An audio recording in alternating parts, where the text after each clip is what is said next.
Bonjour, bienvenue au webinaire de lancement de la démarche Handigynéco à destination des sages-femmes libérales franciliennes qui sont des acteurs clés de la démarche.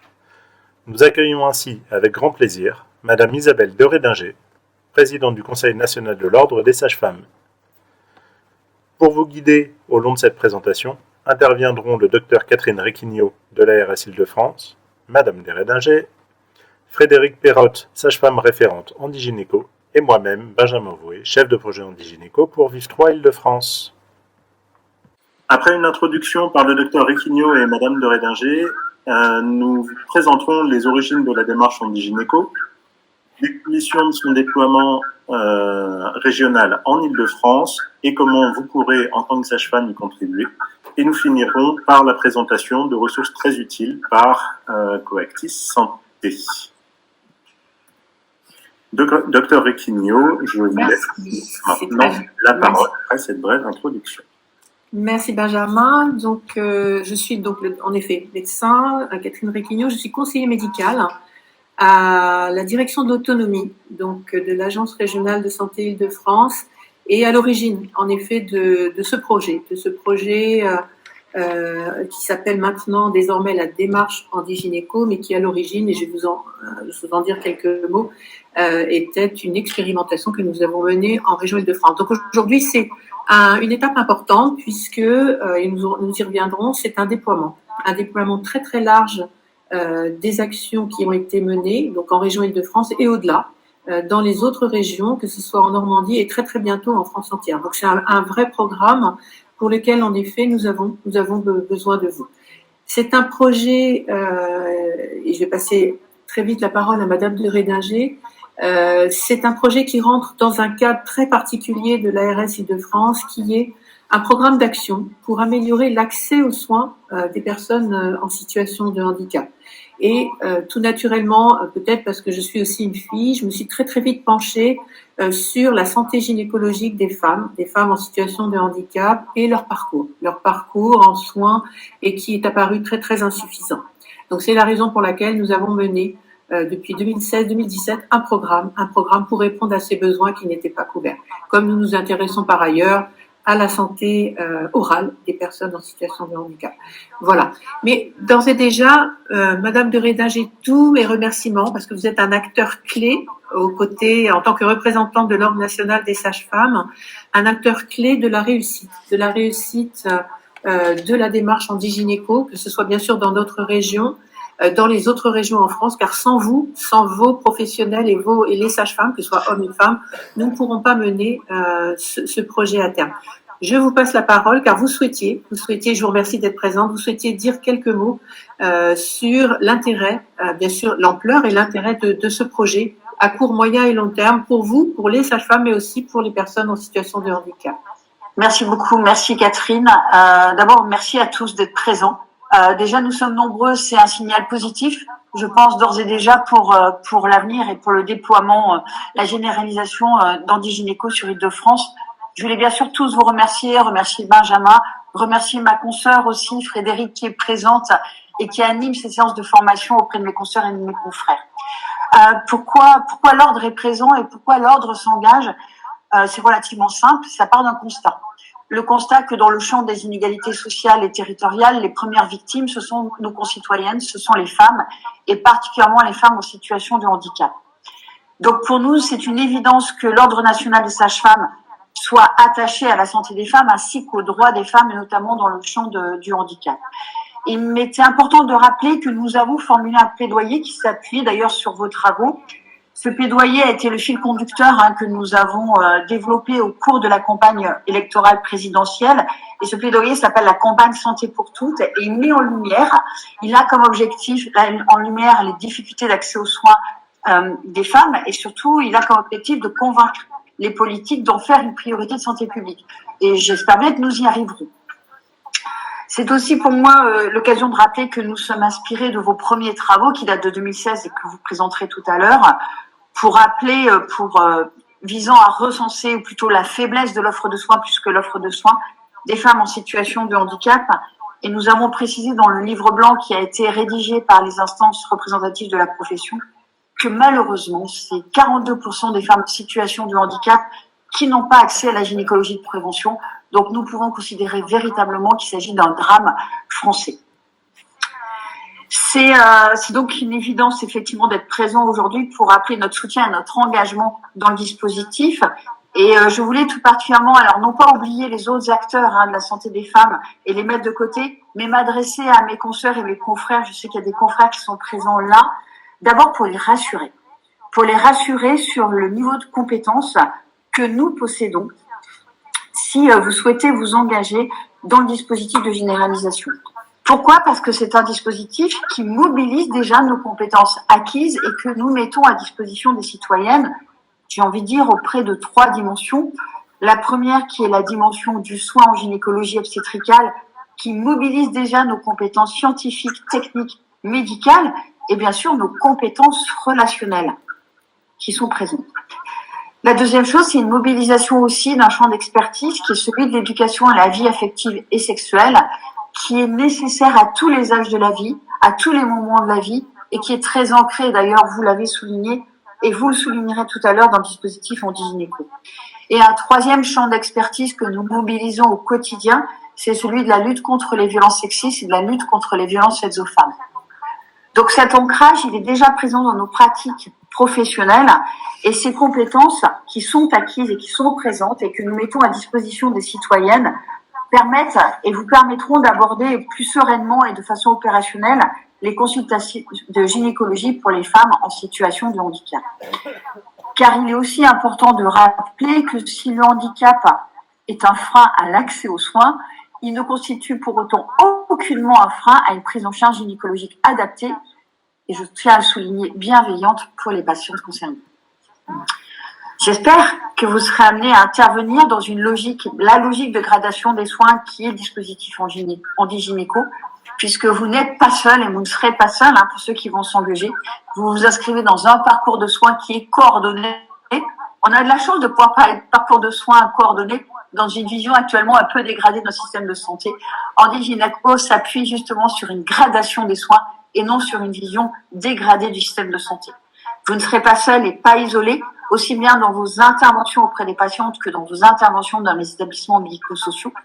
Vous serez accompagné tout au long de vos interventions et c'est encore une fois l'occasion de souligner le travail d'expertise de ma consoeur et de mes consoeurs qui faciliteront vos interventions dans ces structures.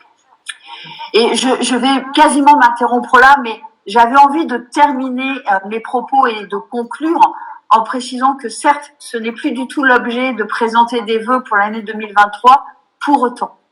Je souhaite vraiment, aujourd'hui et pour la suite, que vous soyez nombreuses et nombreux à vous inscrire dans ce dispositif. Je souhaite aussi vivement, et l'ordre accompagnera à tous les acteurs pour que celui-ci soit généralisé sur tout le territoire français. Nous, vraiment, c'est notre espoir le plus cher pour 2023, qu'il soit non seulement généralisé, mais que son financement soit pérennisé. Et là, c'est plus la présidente de l'ordre, mais c'est la directrice d'école de sage-femme. Et je sais que nous allons vraiment faire un partenariat en école de sage-femme pour former aussi les étudiants en formation initiale. Donc, je souhaite que demain ou après-demain, tous les étudiants sage-femmes puissent bénéficier d'une formation dédiée pour que chaque femme en situation de handicap ne se retrouve plus discriminée par sa situation, mais qu'elle retrouve un accès légitime aux dispositifs de santé que nous pouvons co-construire et co-porter. Merci beaucoup du coup de participer à cette journée et surtout d'ores et déjà merci de vous y engager. Merci Madame de Rédinger. Je crois que votre message enthousiaste et très très positif, en tout cas moi me touche profondément parce que c'est vrai que c'est une aventure qu'on a commencée il y a 3 ans et demi, 4 ans, mais qui était avec beaucoup d'incertitudes et en effet vous voir à nos côtés et aux côtés aussi des autres ARS comme vous avez été aux côtés de l'ARS Normandie récemment est vraiment très important parce que sinon on ne pourra pas faire grand-chose. Je vous propose d'avancer, Benjamin, et d'aborder en quelques mots les origines de la démarche anti-gynéco pour vous comprendre aussi un peu la logique de ce qui a été notre programme de travail. Je vais vous présenter quelques chiffres, je vais m'appesantir sur quelques-uns, mais vous aurez bien sûr le diaporama et je vous adresserai, vous aurez des publications qui vous permettront d'avoir la totalité des éléments. La suivante.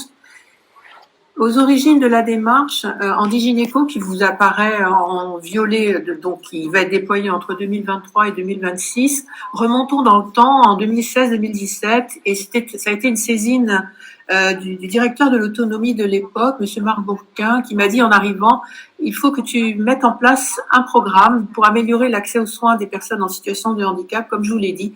Et sur la gynécologie, je me suis d'ores et déjà penchée pour réaliser un diagnostic territorial, quelle était en effet l'offre pour les femmes en situation de handicap, mais aussi leurs besoins, est-ce qu'on répondait à leurs besoins, quelles étaient les difficultés aussi rencontrées par les professionnels. Ça nous a permis, notamment d'ailleurs avec Madame Perrotte, qui était déjà dans l'aventure, de réaliser une première cartographie des ressources en Île-de-France. C'est ce qu'on avait appelé à l'époque l'étude Handigynéco. Cette étude Handigynéco, je vais vous en dire quelques chiffres, a débouché sur des orientations, dont l'étude qui a suivi, l'étude Handigynéco en pratique, l'intervention de sages-femmes en établissements médico-sociaux, et je vais vous en parler. Suivante. Alors, quelques chiffres de constat. Donc, dans ce diagnostic territorial, Madame de Rédager vous a donné quelques chiffres, mais en établissement médico-social, on s'est rendu compte qu'en fait, 34% seulement des femmes avaient un suivi gynécologique régulier sur la base des recommandations de la Haute Autorité de Santé. 85% n'avaient jamais eu de mammographie, 26% pas de frottis. Donc vous voyez une déshérence en termes de prise en charge gynécologique. Et puis peu bien sûr de prise en compte de tout ce qui est vie affective et sexuelle. Donc des freins d'accès qui étaient autant du côté des professionnels, bien sûr, dans le secteur médico-social, bien sûr, et également de l'offre de soins qui était insuffisante. Suivante.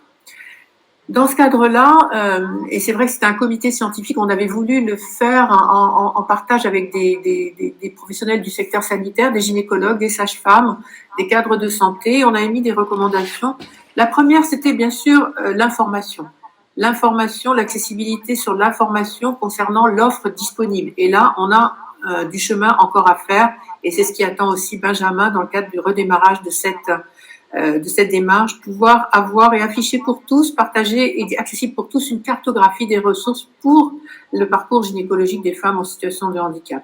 Communiquer, évidemment, sensibiliser sur l'importance de ce dépistage, pas uniquement auprès des femmes et des familles, mais aussi des établissements médico-sociaux, de tous les acteurs qui sont concernés par la santé des femmes. L'organisation des soins, on va en reparler, insuffisance d'accès aux soins, insuffisance de partenaires, ça c'est important. Former les différents acteurs, on en a déjà parlé, pour pouvoir intervenir auprès des femmes handicapées, il faut être formé. Comment communiquer avec des femmes qui n'ont pas accès à la parole, ça c'est important. Les freins financiers également, on l'a abordé, et c'est tout l'objet aussi de ce projet, de cette démarche Handigynéco pour lequel nous avons réussi à avoir des fonds et des financements nationaux. Suivante. Alors, Handigynéco en pratique est issu de ce constat. Pas suffisamment de professionnels. Bien sûr, vous avez vos collègues, et en termes de gradation des soins, on a des gynécologues libéraux, on a des gynécologues aussi en secteur sanitaire, donc qui exercent soit en secteur libéral ou dans des structures d'exercice collectif, que ce soit les centres de santé, etc., mais de manière insuffisante. Et c'est vrai que là, on s'est trouvé aussi face à une difficulté, nous qui avons et qui assurons la tutelle des établissements médico-sociaux accueillant des personnes en situation de handicap, la difficulté de déplacer les femmes en situation de handicap. Et de fait, les sages-femmes ont répondu présent. Et pour aller sur site dans les établissements médico-sociaux pour intervenir. Quel type d'intervention? 2 types d'interventions et qui correspondent à 3 volets. Le premier volet, c'est en effet un volet soins. L'objectif stratégique, c'est vraiment permettre de construire un parcours gynécologique des femmes en situation de handicap, leur donner un accès aux soins. Donc ce volet soins, c'est quoi? Assurer des consultations gynécologiques longues auprès des femmes en situation de handicap en répondant à leurs besoins, leurs attentes et leurs besoins. Le deuxième volet, qui correspond à la définition large de l'accès aux soins gynécologiques, qui comprend la vie affective et sexuelle, c'est pouvoir informer ces femmes, mais en miroir également les garçons. La vie affective et sexuelle, c'est aussi avec les garçons et les filles. Et puis en miroir, je disais à l'instant, les professionnels sur ce qu'est la vie affective et sexuelle. Ça, c'est important. Et le troisième volet, c'est tout ce qui concerne en effet la prévention des violences faites aux femmes, qui est un fléau. Je le dis de cette manière-là, dans nos établissements médico-sociaux, oui, par manque d'information et de formation de ce qui est possible de faire pour les personnes en situation de handicap. Les indicateurs d'impact, bien sûr, vous les avez, mais je n'y reviendrai pas dessus. Ils sont assez classiques. Alors, Handigynéco, c'est quoi? Ça a été une expérimentation en 2018-2019 jusqu'à mi-2020. 22 sages-femmes libérales formées au handicap, volontaires. Frédéric Perrotte vous parlera de la formation. Sont intervenues dans 40 structures médico-sociales très diverses, femmes, masses, foyers de vie, etc., dans 5 départements. 760 femmes ont pu bénéficier de l'ensemble du programme, que ce soit les ateliers ou les consultations. Et 434 femmes ont pu bénéficier de consultations gynécologiques longues. Vous avez aussi les ateliers qui ont été réalisés. Donc, un programme d'information qui comprend, comme vous l'avez compris maintenant, des interventions individuelles sous forme de consultation et des interventions collectives sous forme d'ateliers sur la vie affective et sexuelle et les violences. Quelques résultats phares. Oui, juste en préambule, l'examen clinique était bien sûr adapté à chaque femme.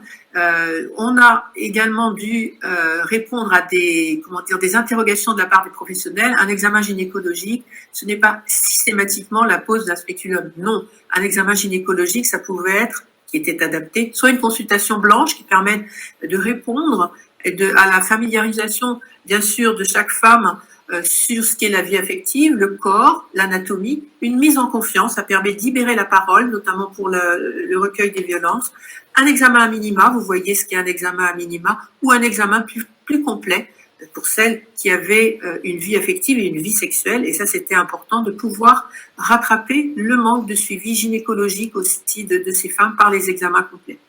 Suivante. Alors, quelques résultats. Bon, ça c'est le profil des femmes. Je vais passer rapidement. Donc, c'est 434 femmes qui ont été vues en consultation. Vous voyez, bon, on voit que 67% d'entre elles avaient déjà eu une consultation gynécologique, ce qui n'était pas mal dans cette cohorte.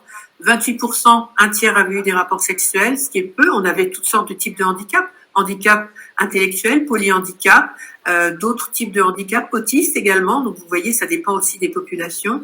Ce qui était intéressant, c'est que 64% avaient eu une mammographie. On a trouvé que c'était un chiffre qui était assez élevé, donc ça dépend bien sûr de la cohorte. Suivante. Mais globalement, on avait quand même une insuffisante suivi gynécologique. Alors, en termes de suivi, les sages-femmes ont réalisé, bien sûr, comme vous l'avez vu, un examen plus ou moins complet et elles ont dépisté des pathologies. J'ai 37 femmes de cette cohorte, c'est quand même 8,5% de ces femmes. Et 74% de ces anomalies qui ont été dépistées, ou pathologies, peu importe du terme, étaient d'ordre gynécologique, vulvo-périnéal, mammaire, etc. Et puis d'autres pathologies. Donc, elles ont eu là un vrai rôle d'acteur du soin de dépistage et bien sûr, en réponse, elles ont orienté, on a parlé tout à l'heure de la gradation des soins, Madame de Rédinger, vers les confrères, soit pour des actes d'imagerie, de radiologie, ou des conseils de sexologie, de prévention, dépistage, etc., ou de gynécologie plus appropriée avec un spécialiste au décours de leur examen. Donc ça a été vraiment en termes aussi de suite du parcours de soins, quelque chose de très important, puisque derrière, le suivi aussi a été effectué par les sages-femmes, mais aussi par les établissements médico-sociaux. Donc ce n'est pas uniquement un examen gynécologique sec, mais ça a été tout un parcours et une prise en charge qui a été mise en place. Suivante. Alors, en ce qui concerne le second volet, vie affective et sexuelle, globalement, on n'a pas eu de surprise, des connaissances très limitées des femmes sur la vie gynécologique et puis le suivi, et puis la vie affective et sexuelle. Adaptée et bien sûr selon la connaissance et les fonctions cognitives, la compréhension de ces femmes. Donc c'est vrai que vous avez quelques chiffres là.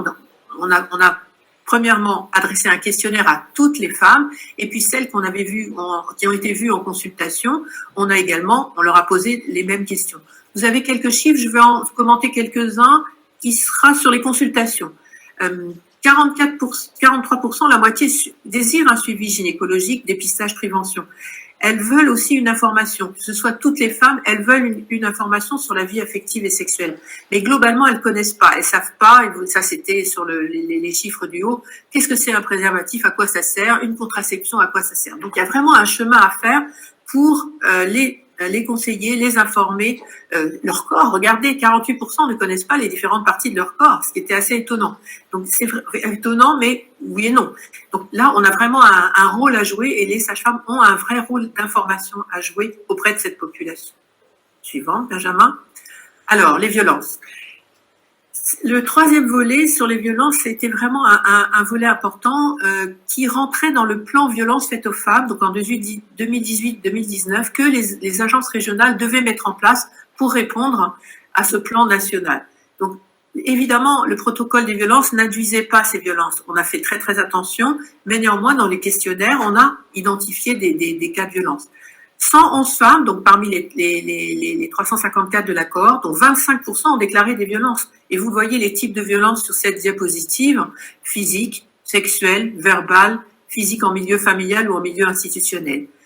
Les violences sexuelles, elles étaient présentes, 26%. Vous voyez, c'est quand même pas négligeable. Mais paradoxalement, elles étaient connues. Elles étaient connues de l'établissement médico-social, mais le fait d'avoir un contact privilégié avec chaque sage-femme lors d'une consultation et un face-à-face ont permis de libérer la parole et de faire remonter à la surface aussi ces violences qui parfois étaient anciennes, mais qui réémergeaient et qui nécessitaient d'être reprises en considération peut-être pour un accompagnement.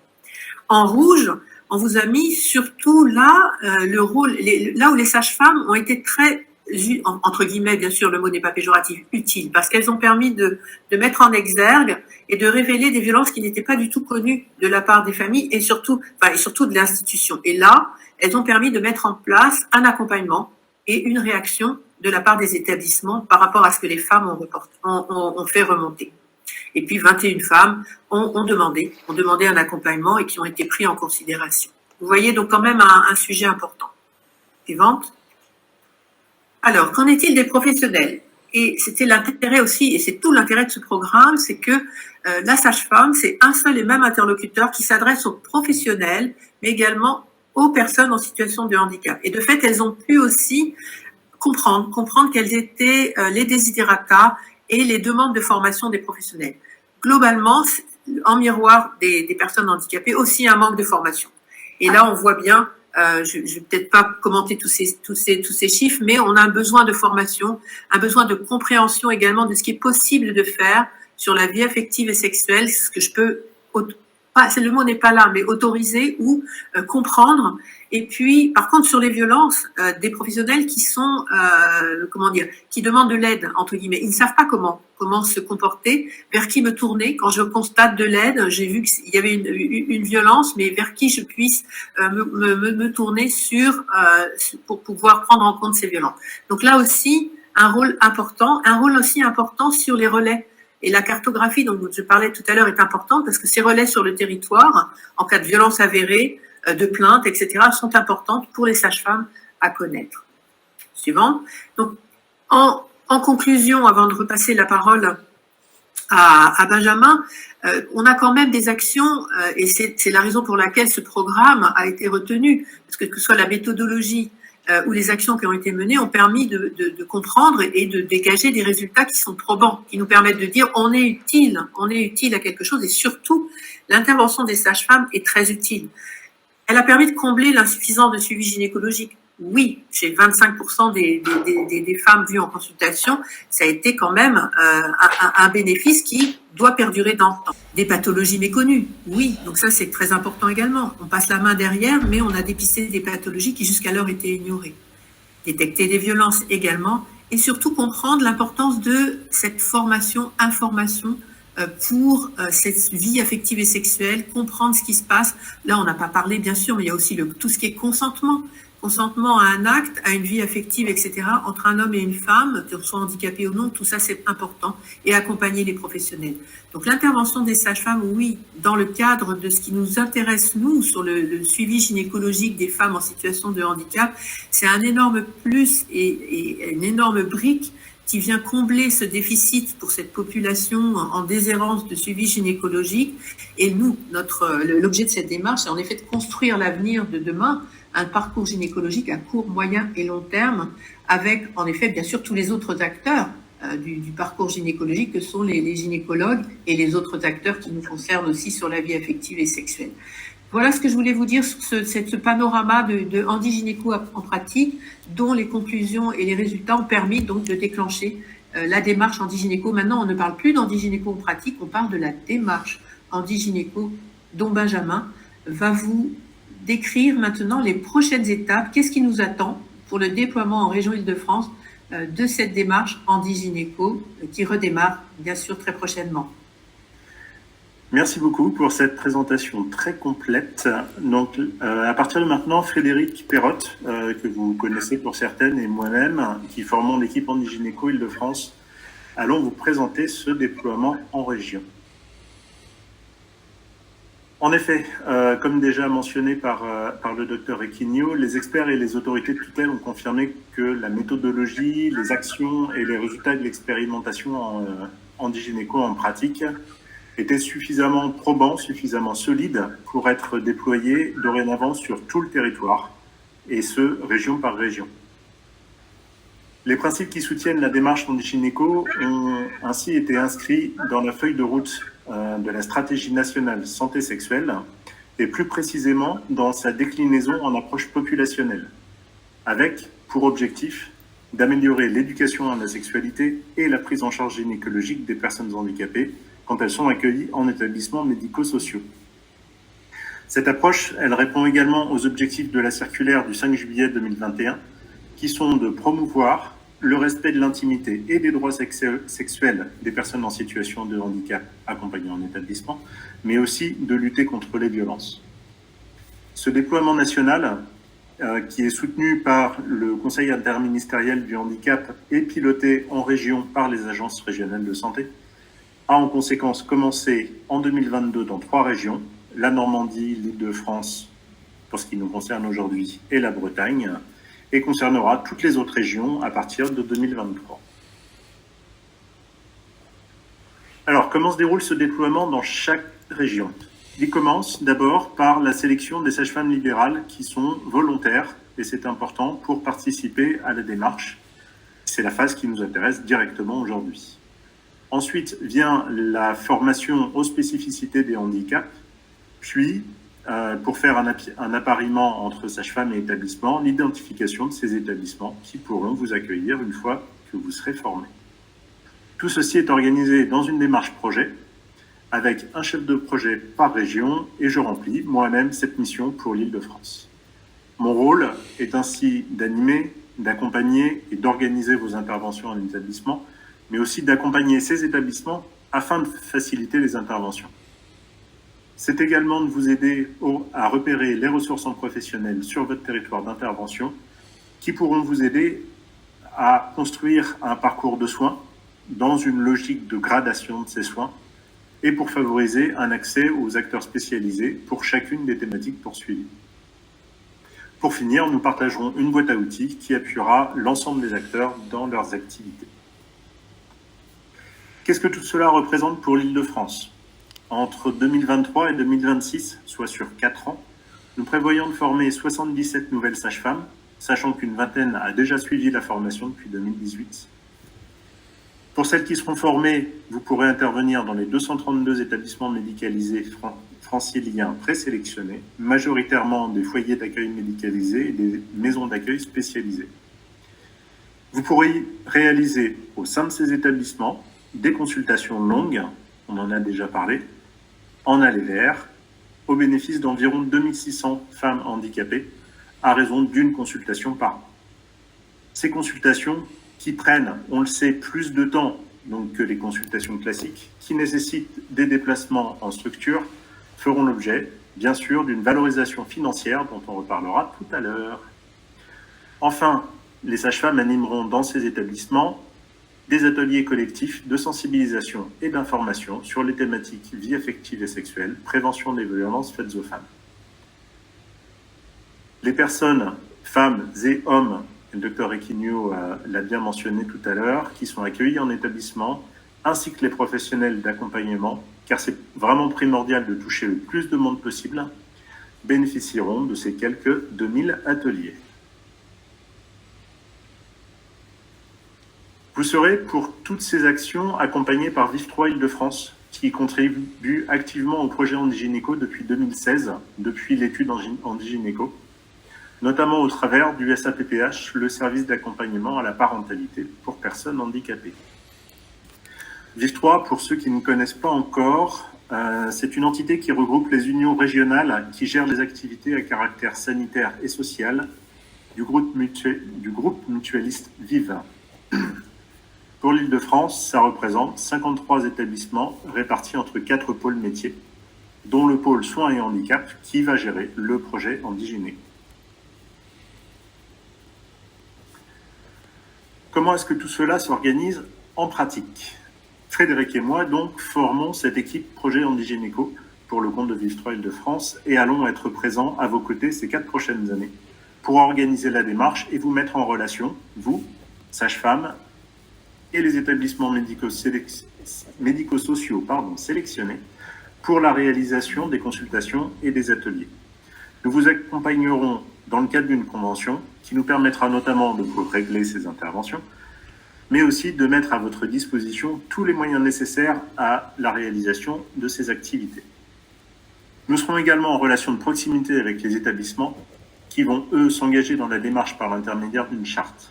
Cette charte permettra de faciliter vos interventions et contribuera au bon déroulement de toutes les actions. Enfin, un comité de pilotage regroupant des représentants des principales parties prenantes, représentants d'associations gestionnaires, acteurs ressources, représentation des familles, entre autres, veillera au développement de l'action Handigynéco et à son enrichissement continu. Je laisse maintenant la parole à Frédéric qui va vous parler plus en détail de la formation, parce que c'est la première étape qui va nous intéresser. Bonjour à toutes et tous, donc Frédéric Perrot, je suis sage-femme, référente, et effectivement je suis sur le projet depuis le début.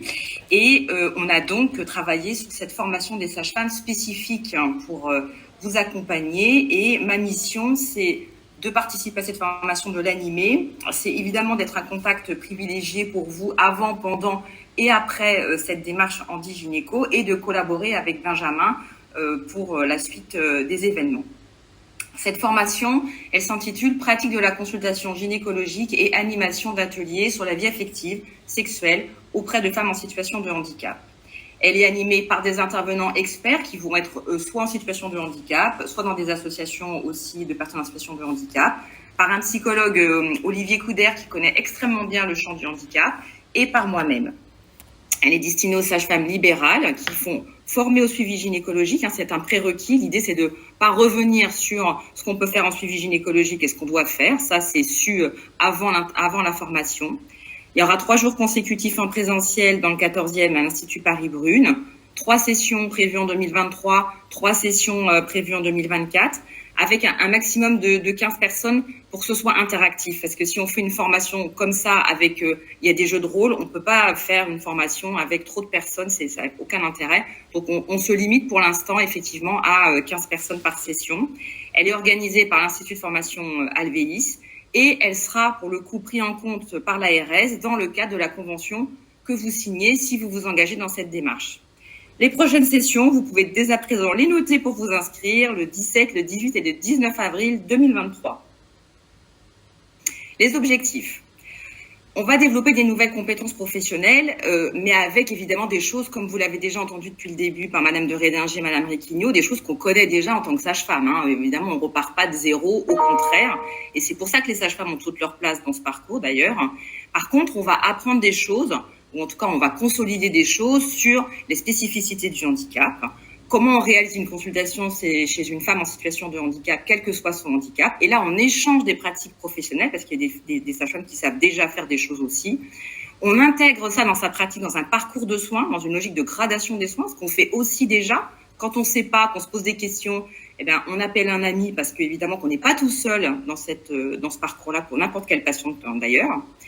On va repérer, accompagner les violences faites aux femmes. 4 femmes sur 5 en situation de handicap subissent des violences. Les femmes autistes subissent extrêmement des violences très précocement. Donc c'est un sujet mais vraiment d'actualité. On essaye en tout cas de mettre en lumière beaucoup plus aussi avec les associations de femmes victimes de violences. Donc on va prévenir, dépister, orienter. Mais ça aussi, ce que vous faites déjà dans la vie de tous les jours, dans vos cabinets. Et puis, le fait d'en parler aussi lors des ateliers collectifs qui vont être à la fois pour les hommes et pour les femmes et pour les professionnels, dans le but de rassurer, de permettre à la parole de s'ouvrir et de pouvoir accompagner les femmes qui sont demandeuses, même quand les violences ont, en tout cas dans l'handigynéco en pratique, c'est ce qu'on a vu, même quand ces violences ont été finalement prises en charge, accompagnées au début. Et puis, on va aussi sensibiliser aux enjeux de la vie affective, sexuelle et de l'intimité, parce qu'on va travailler sur quelles sont nos représentations de la sexualité pour nous, pour la société, et c'est quoi aussi les représentations dans le champ du handicap. Et là, on a, de toute façon, un vrai travail à faire personnel, hein, et puis aussi collectif. On va parler des aspects psychologiques, parce qu'il y a évidemment des situations de vulnérabilité surajoutées, et législatifs qui sont liés à la sexualité des personnes en situation de handicap. On va repartir, vous allez repartir, mais moi aussi d'ailleurs, parce que la boîte à outils qu'on fabrique à chaque formation, eh ben, elle s'agrandit de ce que vous pouvez nous apporter toutes et tous comme complément. Ça, c'est une photo d'une sage-femme qui fait la pratique anti-gynéco et qui nous l'a envoyée. Et chaque outil peut être intéressant. Il faut s'approprier son propre outil pour pouvoir s'en servir. Et il faut que ça réponde à un objectif pour que ce soit évidemment efficace. Donc là, c'est des propositions d'outils qui peuvent se partager et d'autres, bien sûr, pourront implémenter la prochaine formation du mois d'avril. Je repasse la parole à Benjamin. Merci beaucoup. Merci Frédéric pour tous ces éclairages.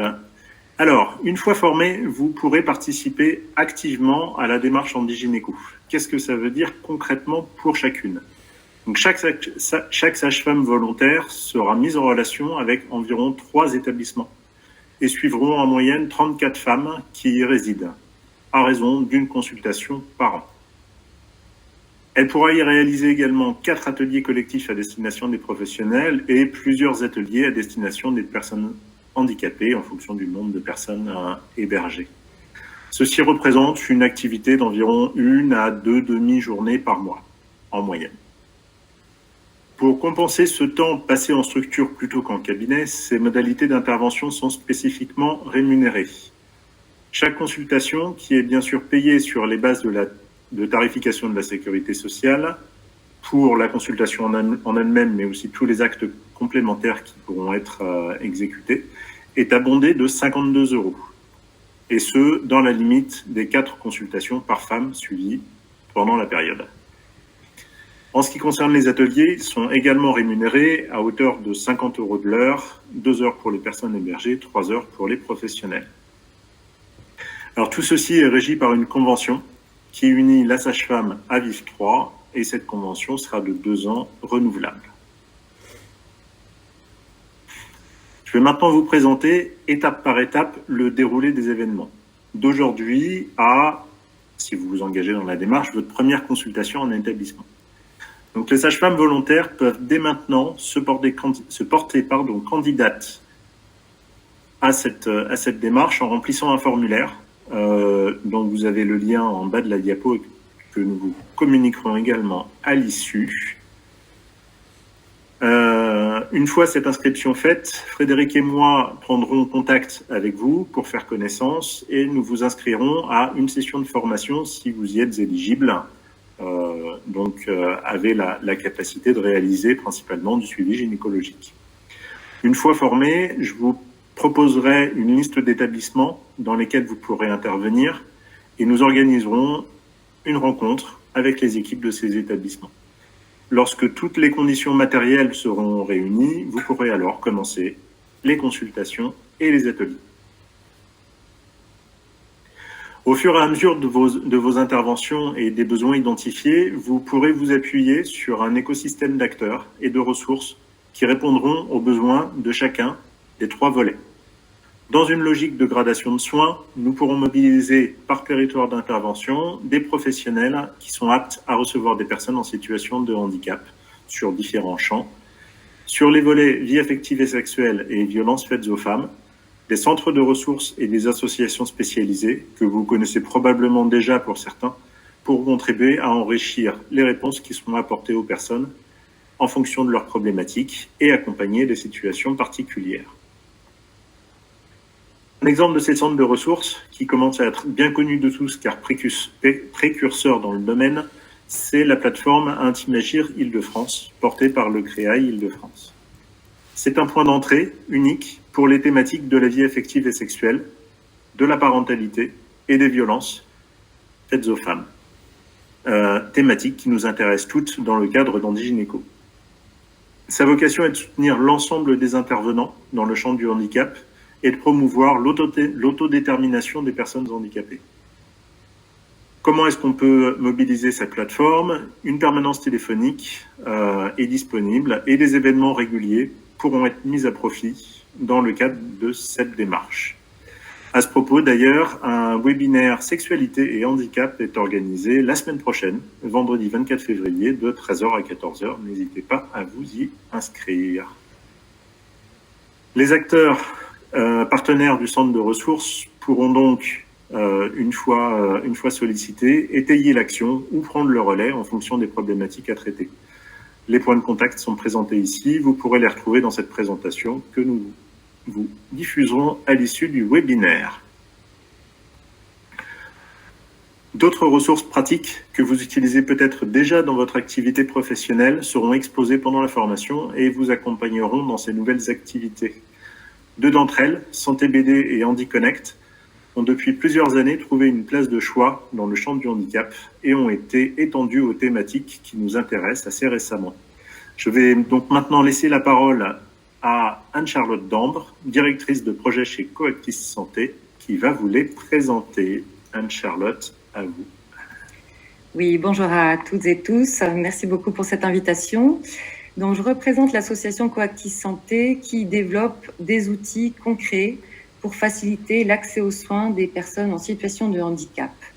Son objectif, c'est de limiter les renoncements aux soins, d'encourager l'autodétermination des personnes, de contribuer à accompagner les professionnels de santé et les professionnels de l'accompagnement pour qu'ils soient dotés d'outils qui permettent le dialogue. Nous développons deux projets HandiConnect et Santé BD qui s'adressent à la fois aux patients en situation de handicap, aux aidants, familiaux ou professionnels, et aux professionnels de santé. Notre méthodologie s'appuie systématiquement sur l'expertise de nombreux acteurs dans le domaine scientifique et dans le domaine de l'accessibilité pour créer des outils utiles, des outils nouveaux sans refaire l'existant et qui ont le souci d'intégrer les personnes en situation de handicap dès le début de la création de ces outils et également les professionnels de santé. L'idée, c'est de ne faire jamais pour nous, sans nous, donc inclure les personnes, les cibles directement dans la création de ces outils. Santé BD, ce sont des bandes dessinées, mais plus largement des ressources qui sont accessibles à tous et qui sont gratuites en ligne sur un site santébd.org.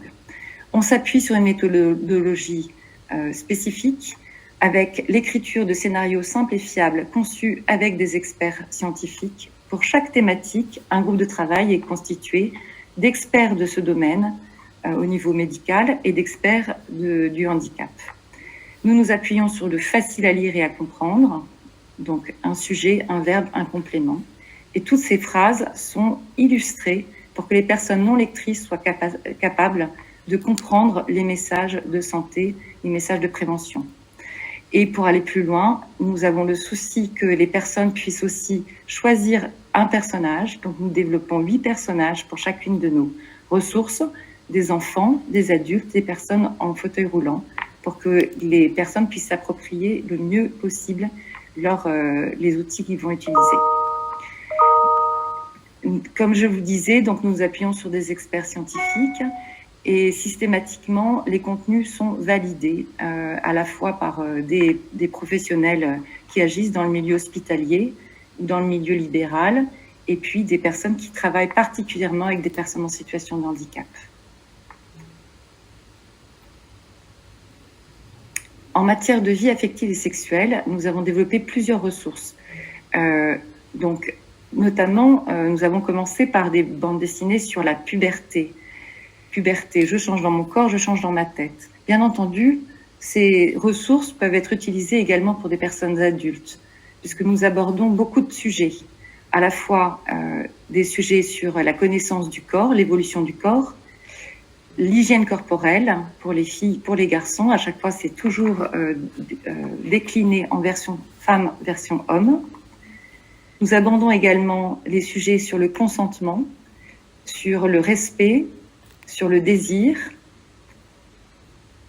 Nous abordons le sujet sur les menstruations, comment est-ce que identifier quand on peut avoir les règles, comment est-ce qu'on peut aussi s'équiper. Tout ça, c'est l'idée, c'est que les personnes soient responsables et puissent suivre et se suivre un calendrier, se préparer et pouvoir échanger avec les professionnels de santé et les professionnels qui les accompagnent. Bien entendu, on développe aussi des outils sur le rendez-vous de gynécologie en ayant un soin de mettre en avant toutes les questions qui vont pouvoir se poser et puis toutes les décisions que l'on va prendre en s'appuyant sur le consentement de la personne, consentement et la décision sur les modes les moyens de contraception, sur la volonté d'avoir l'acceptation d'un suivi d'un examen gynécologique à toutes les phases en fait du rendez-vous. Et on s'appuie sur des ressources présentant également les IST, les moyens de contraception. On explique systématiquement à quoi ça sert et comment ça se passe avant, pendant, après, pour que chacun, même avec des difficultés de compréhension ou d'expression, puisse participer aux décisions. On va aborder également tout ce qui concerne la prévention des cancers, cancer du sein, cancer du col de l'utérus, expliquer comment est-ce qu'on peut réaliser une autopalpation des seins. Comme vous voyez, c'est très imagé et donc tous les dessins peuvent aussi servir dans le dialogue que l'on met en place avec une patiente sur le sujet de la vie affective et sexuelle. Toutes ces ressources qui ont été créées, en fait, ont permis de la création de nombreux dessins qui se retrouvent tous dans une banque d'images disponible gratuitement pour que chacun puisse aussi les utiliser dans un tableau de communication ou dans le cadre d'un groupe de travail, sur un poster. L'idée, c'est vraiment d'avoir le maximum d'outils à disposition pour des ressources pédagogiques.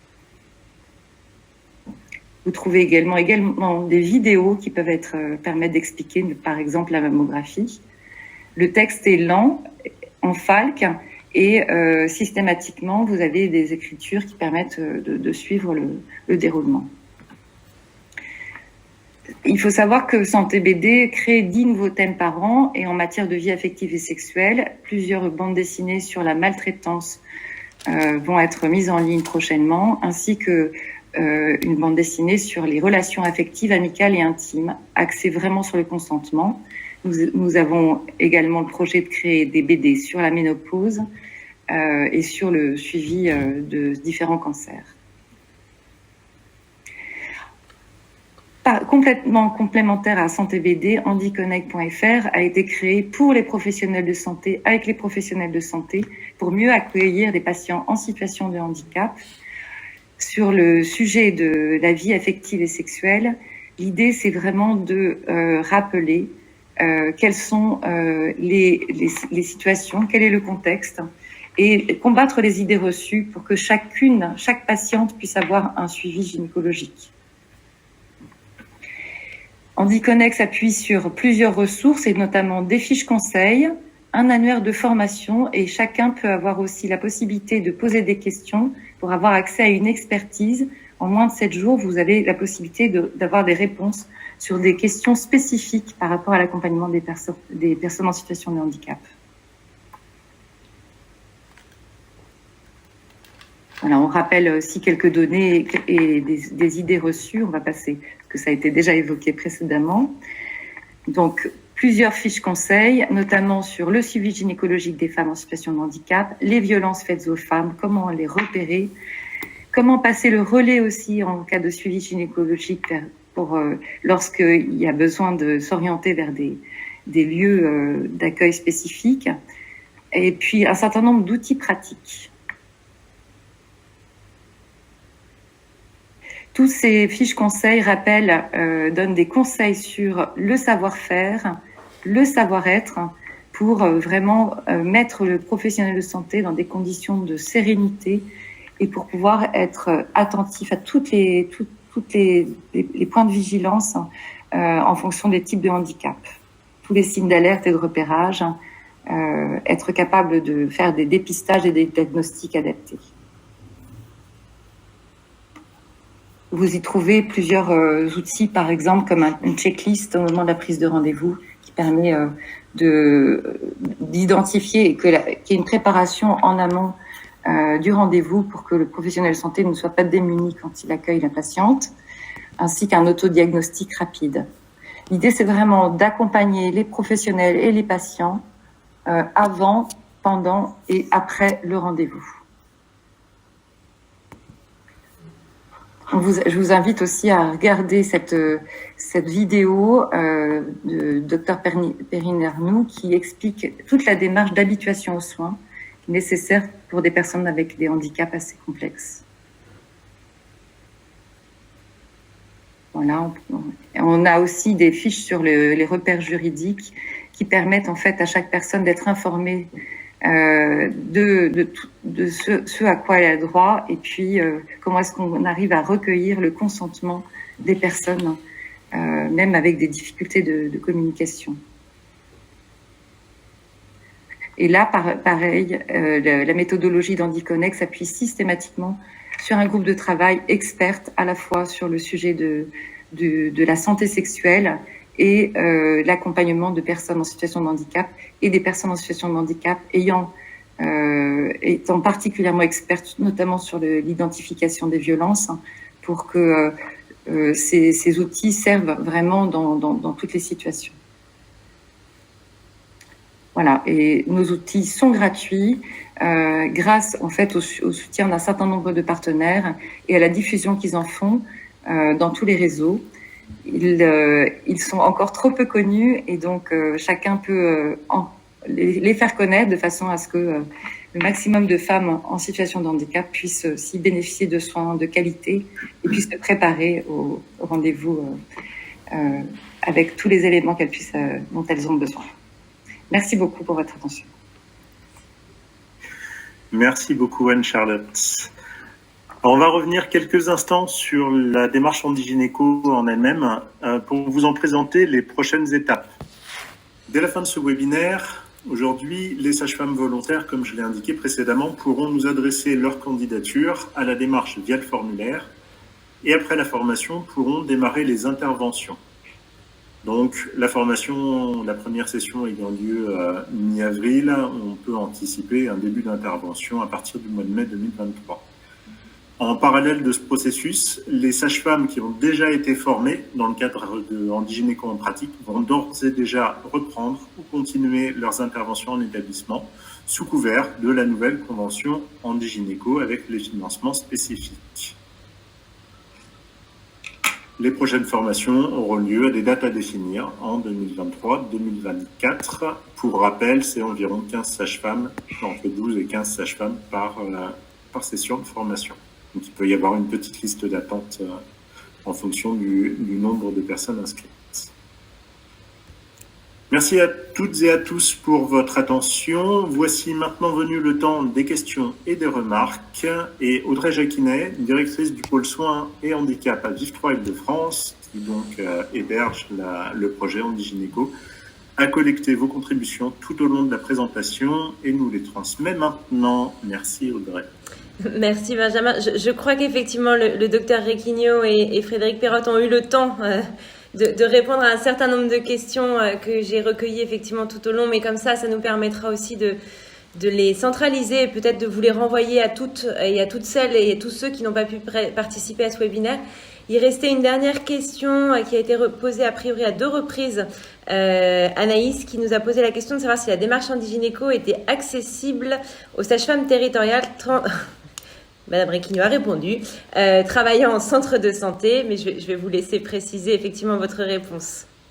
Oui, en fait, là, c'est vraiment la démarche HandiGynéco, c'est vraiment un protocole, c'est pas un protocole, parce qu'on n'est pas dans une étude, là, on est maintenant dans la vraie vie.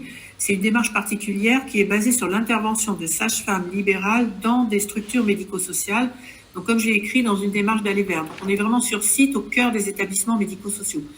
Mais, et évidemment, on remplace pas ça, la démarche n'annule pas et ne remplace pas ce qui d'ores et déjà est fait dans les centres de santé, dans les PMI, par d'autres professionnels. Et nous avons en effet des demandes notamment de formation, d'une part des sages-femmes au handicap pour qu'elles puissent bénéficier de la formation qui est proposée par l'Institut Alvéis. La réponse, elle est bien sûr pourquoi pas, mais ça ne rentre pas là dans la démarche Handigynéco. Donc la formation, elle peut tout à fait être accessible à ces sages-femmes, moyennant une prise en charge par leur employeur, puisqu'en fait là, on est sur une autre modalité de rémunération. Rien n'empêche les sages-femmes également de, en effet, intervenir aussi pour des actions d'information, de formation. Mais c'est en dehors du programme Handigynéco.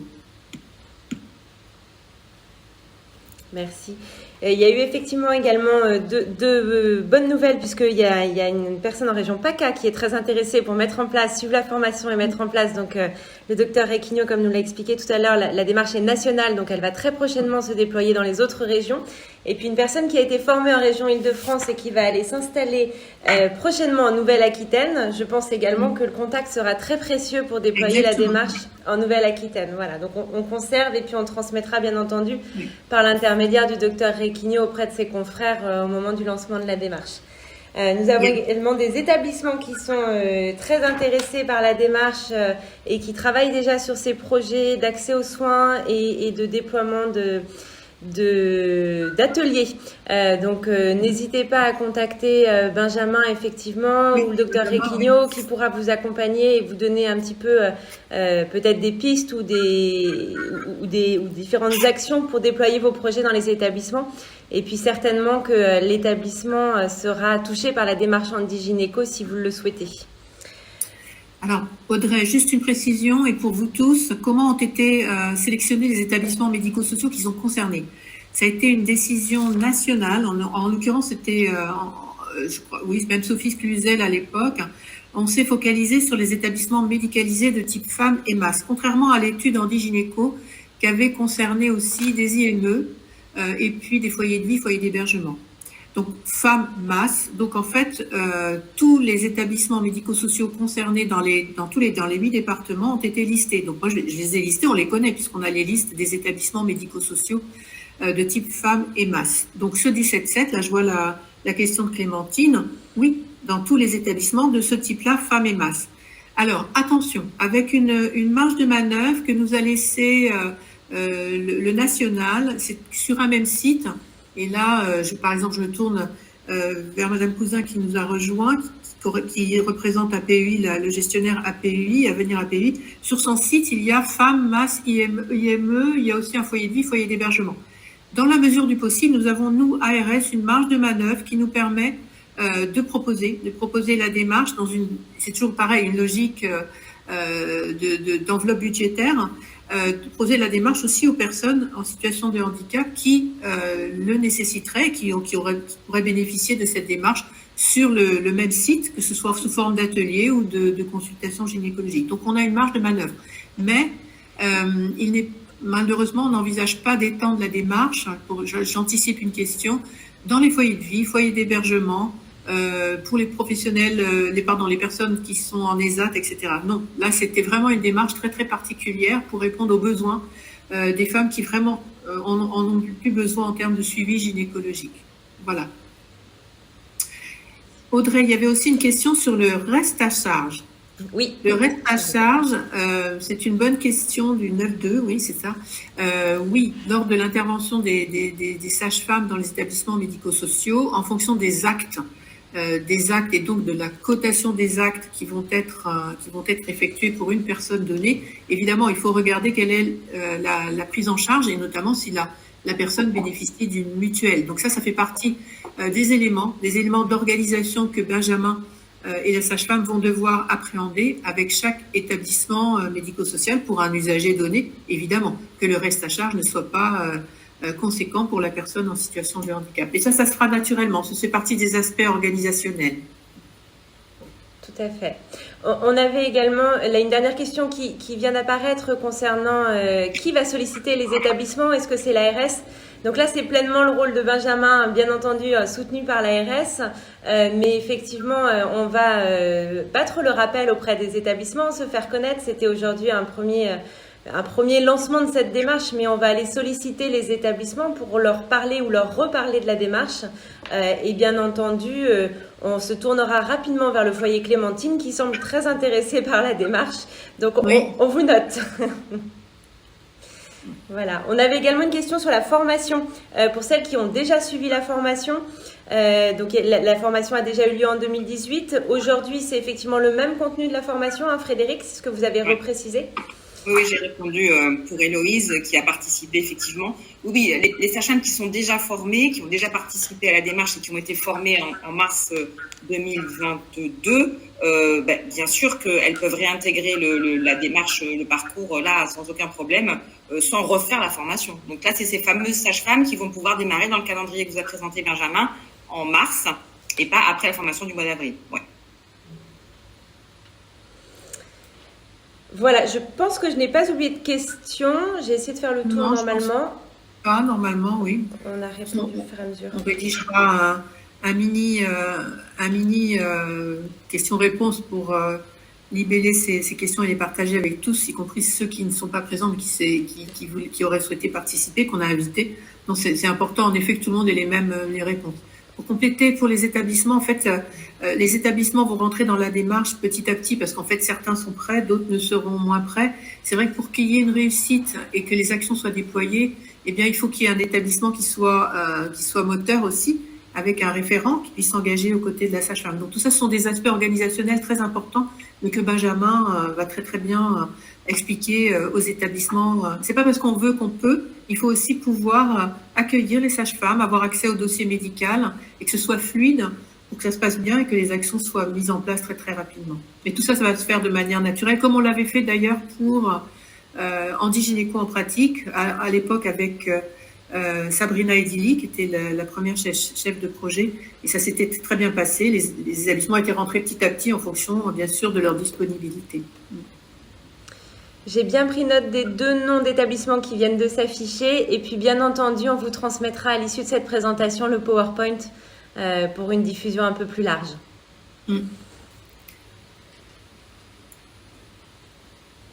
Voilà, je crois qu'on arrive peut-être à la fin de cette présentation. Donc, comme on vous l'a dit, c'est un moment important. On vous remercie tous pour votre participation. Excusez-moi, docteur Requigno, on a une main qui se lève. Désolée du dernier moment, enchantée. Merci à toutes et tous pour tous ces éléments. C'est Claire Compagnon, mais alors moi je ne suis pas Claire Compagnon. Oui, je m'appelle Elia Daboussi. Voilà, c'est pas clair. Moi je travaille donc auprès de Claire Compagnon, la déléguée interministérielle à la stratégie nationale autisme et troubles du neurodéveloppement, et je suis en charge, donc je m'appelle Elia Daboussi et je suis en charge du pilotage du projet Maison de l'autisme. Et donc je suis désolée si j'ai loupé l'information à un petit moment, ça a un petit peu bugué d'un point de vue de la connexion. Je voulais juste vous demander sur les BD dont vous avez parlé, BD santé, ça m'intéresse beaucoup à beaucoup d'égards. Pourquoi? Alors déjà, est-ce qu'elles sont d'ores et déjà en circulation accessible? Est-ce qu'elles sont déjà faites ou est-ce que c'est déjà encore un projet? Ça, c'était ma première question. Je crois que j'ai loupé l'info. Et deuxième question, en fait, à la Maison de l'autisme, il y aura un grand centre de documentation, un espace ressources central. Ce sera vraiment le cœur du projet, enfin le centre névralgique du projet. Et le CRA d'Île-de-France, donc Centre ressources autisme, va s'y installer à l'instar donc du groupement national des centres ressources autisme et d'autisme info-service. J'aurai plaisir une prochaine fois de vous parler de la Maison de l'autisme.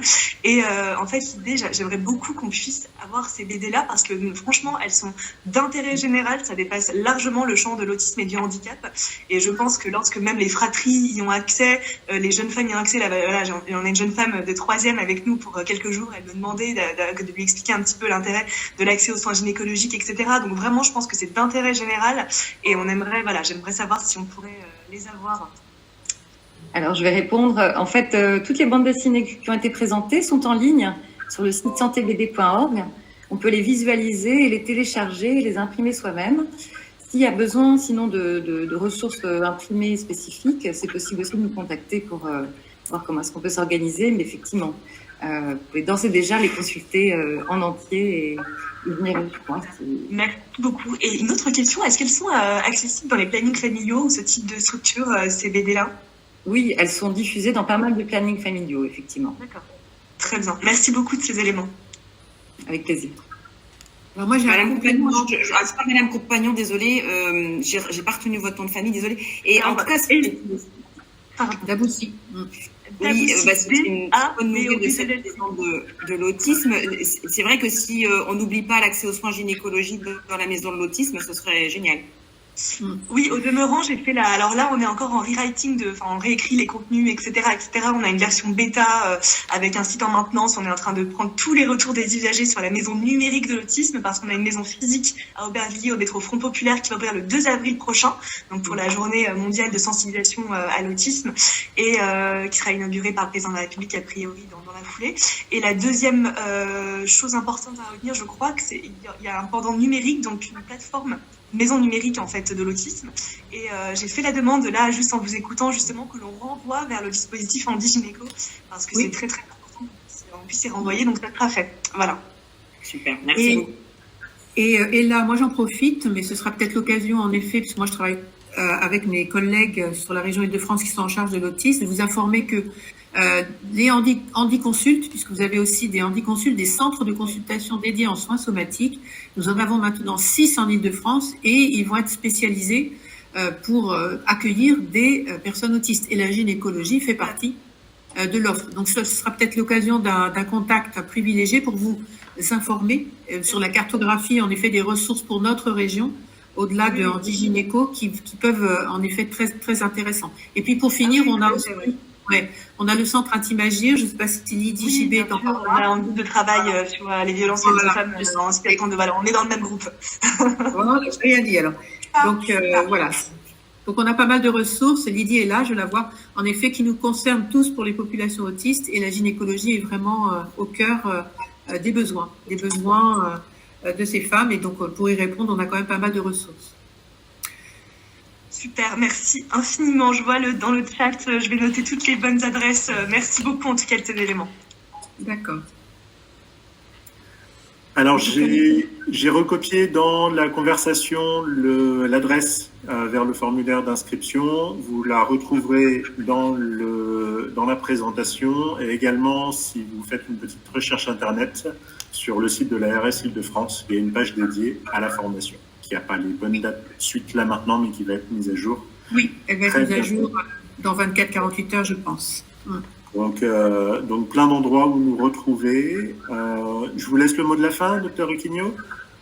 Oui, peut-être juste un mot de remerciement, et puis en particulier, bien sûr à vous tous, et puis Madame de Rédinger pour votre soutien, car vous êtes un personnage quand même, bien sûr clé, mais quand même ce soutien de l'Ordre national des sages-femmes est important.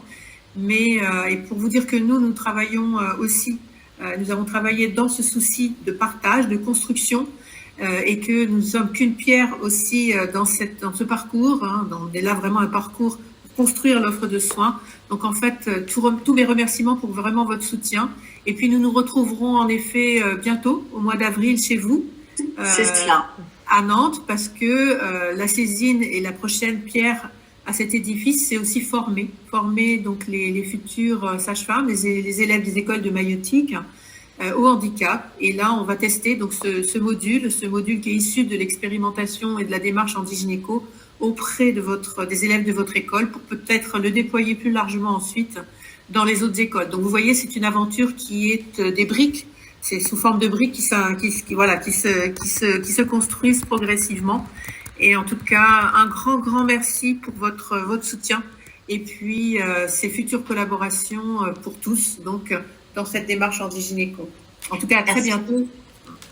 Merci Catherine, moi aussi je suis enthousiaste. Alors je l'étais déjà préalablement, mais de voir effectivement d'un côté ces besoins qui sont identifiés de tous côtés, et puis toutes les volontés des uns et des autres prêts à s'engager, et ce lien entre qui fait un pont, qui est l'expertise, le savoir et la mobilisation de tous, je pense nous permettre de vraiment appréhender 2023 avec beaucoup d'espoir, beaucoup d'énergie, et nous serons aussi relais de ces informations sur le site du Conseil national de l'Ordre des sages-femmes. Merci beaucoup. Merci à tous. Belle journée.